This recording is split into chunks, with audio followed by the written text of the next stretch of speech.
Let's go live now to the Deputy Labor Leader and Shadow Defence Minister, Richard Marles.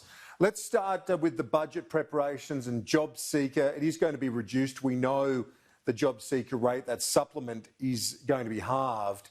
You've been saying for some time it should be higher. Would you like to see that supplement basically made permanent?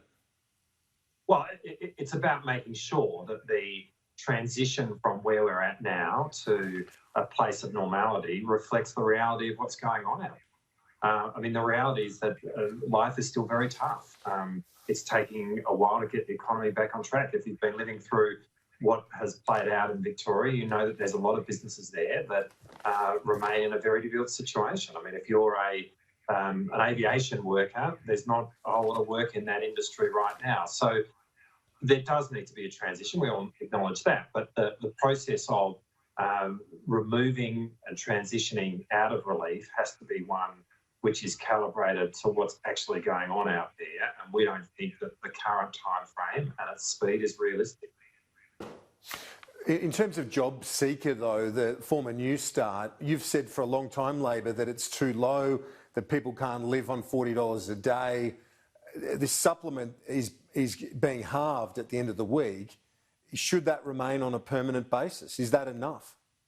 Well, you're right. What we've said in relation to JobKeeper is that, or the New Start allowance, is that it's not enough. Again, what we need to be hearing from, in respect of the government, is in the process of transitioning in relation to JobSeeker and going to a point where we get back to the normal New Start, what will that new normal be? And is it going to be a rate which is higher than what New Start was before COVID struck? Because the reality was that it was nowhere near enough for people to survive.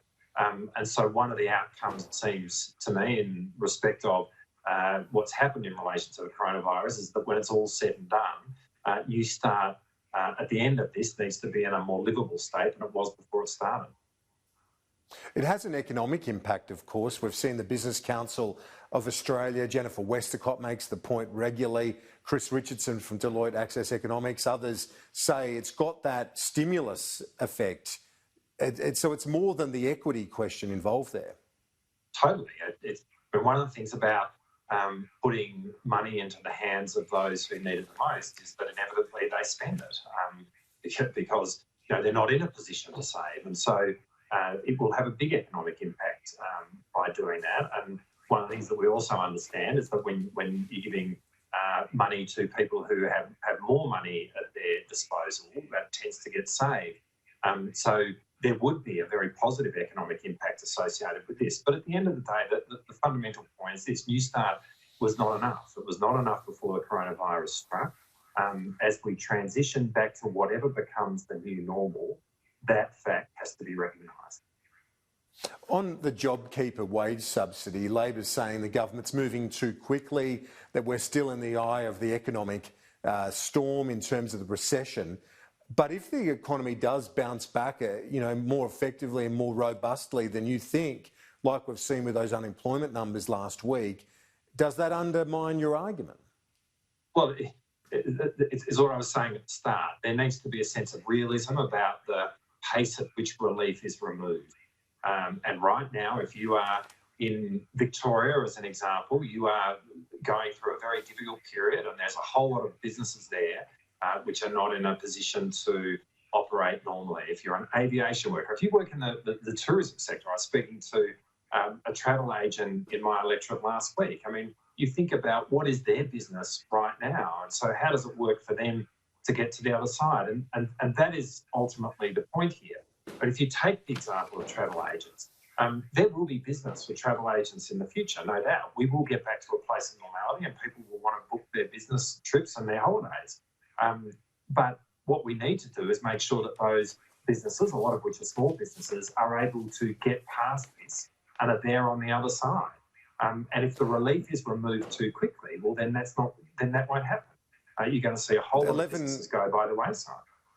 11 cases in the last 24 hours in Victoria. That's encouraging. Should the Premier be moving more quickly to pursue this roadmap out of lockdown? I think we've got to be really clear about taking the best medical advice that we've got here. I mean, the numbers are, as you say, very encouraging. And what that says to us actually is that the medical advice that has been informing the roadmap up until this moment in time has been working. The strategy is working. But as I've said in many interviews, and I think with you as well, Kieran, over the last few months, we want to be pretty conservative in terms of how we move out of the process of restrictions, because we only ever want to have to do that once. But sadly, we've had to do that more than once already in Victoria. The consequences of moving out too fast are now plain for all to see. And so we've just got to see this through. And, we do have good medical advice feeding in here. And we need to be listening to it. And one thing about the roadmap, whether you like it or not, is that it has actually very clearly marked out the points at which easing restrictions ease. And right now we're on target to meet those deadlines. So people can see light at the end of the tunnel. We've just got to see this through. Is part of it, though, because of doubts about the Victorian Health Department's testing rates and contact tracing regime, that it's still not up to it? No, I think it's about being clear that if you've got any mystery cases, as they describe them, unidentified cases that come in and are being determined as positive, but as long as those exist, what they say is that the virus is out there in the community. And as long as the virus is out there, it can spread. You can even have quite low numbers, as we saw earlier this year. But it doesn't take many in the right circumstances, or perhaps the wrong circumstances, depending on how you see it, for the numbers to grow really quickly. We need to be moving very carefully here. We have got this thing back under a degree of control, but we are not out of it yet in Victoria, and we just need to be taking the best medical advice and ultimately seeing this through. Premier Berejiklian of New South Wales had a crack at some of her state counterparts. Obviously not Victoria, it's a totally different situation, but some of the other states for overstepping the mark when it comes to border closures and not acting in the national interest, taking the GST revenue but not acting as part of the federation in the national interest. Do you think she's right? Well, what I want to understand in the midst of all of this is, where is the Prime Minister? How is it that in these moments the Prime Minister manages to duck for cover, and this is somehow something which is not to do with him? What the state of affairs is with our internal borders is absolutely fairly and squarely a question for the Commonwealth Government and the Prime Minister, and it is actually a test of his leadership. If the National Cabinet is to have any meaning at all, then you would think that it has meaning around being able to work out an agreed strategy in relation to our internal borders. But instead, what we've got is a Prime Minister who sees really the National Cabinet as an opportunity to take the credit when the premiers agree, and to run for cover when there is a dispute. He has relegated himself on all of these issues to being our nation's heckler in chief. And as a result, we don't have any leadership from him at all, which is bringing along the states in a cooperative way around an agreed strategy in relation to the border. So it's all good for... You're not criticising Mark McGowan, Anastasia Palaszczuk, the Labor state leaders. Is this opportunistic from you because you know it's politically popular in those states, but you know their policies have overdone it?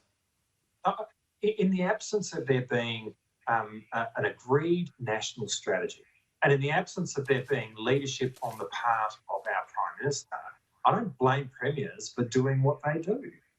So I'm not going to judge Mark McGowan and Anastasia Palaszczuk for the positions that they've taken. But being a national leader is actually about, and running a national cabinet, if it can mean anything, is about asserting a position, trying to establish control, and then bringing along the people who are part of that cabinet with you. But our Prime Minister is incapable of bringing anyone along with him. He doesn't seek to. When there is controversy, he runs for the hills and becomes the heckler in chief.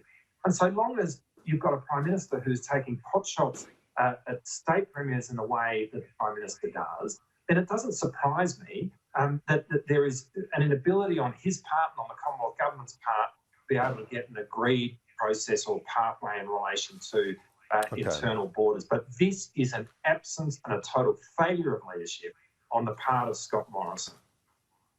Finally, on the news poll, the primary vote for Labor 34%. You haven't budged it since the last election. That must be a worry. Oh, look, as long as I've been doing interviews and being asked questions about Newspoll, I've not commented. I think we, in some ways, live in a post-opinion poll world after the last election. I will let others give commentary on what it says. I'd make one observation, and that is that obviously there is a very significant external event going on, which is unlike any other that we have lived through, and that is influencing everything in our lives, and it is changing day by day. And so, whatever the environment is now, it's going to be very different come the next election. But ultimately, I'll leave it to you and your colleagues, Kieran, to give the commentary on opinion polls. And from our point of view, we want to make sure that we are working on being ready to put up an alternative vision for our country at the next election, and that's what you'll see Labor doing. Deputy Labor Leader Richard Marles, thanks. We'll talk to you soon.